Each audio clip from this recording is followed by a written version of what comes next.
এই বিলাল, জান্নাতে আমি তোমার পায়ের আওয়াজ আমার সামনে শুনেছি। আল্লাহু আকবার। বিলাল রে, আমি আর জিবরাইল জান্নাতের মধ্যে হাঁটি রে বিলাল, কিন্তু আমাদের সামনে তোর পায়ের আওয়াজ শোনা গেছে। ওগো বিলাল, কি এমন আমল তুই করস রে? কি এমন আমল তোর জিন্দেগির মধ্যে আছে যে আমল করার কারণে আল্লাহ তোর মর্যাদা এত বাড়াইছে, হাঁটো জমিনে আওয়াজ শোনা যায় জান্নাতে? বিলাল রাদিয়াল্লাহু তাআলা আনহু বলে, পয়গম্বর, আমার বিশেষ একটা আমল আছে।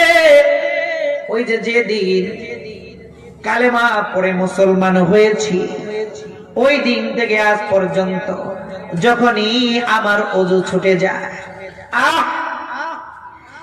যখনই আমার ওযু ছুটে যায় গো পয়গম্বর, ওগো নবী, সাথে সাথে আমি সুন্দর করে ওযু করি। ওযু করার পরে 2 রাকাত তাহিয়াতুল ওযু সুন্নাত 2 রাকাত নামাজ পড়ি। আপনার জিন্দেগীর একটা সুন্নতের আমল আমি করি।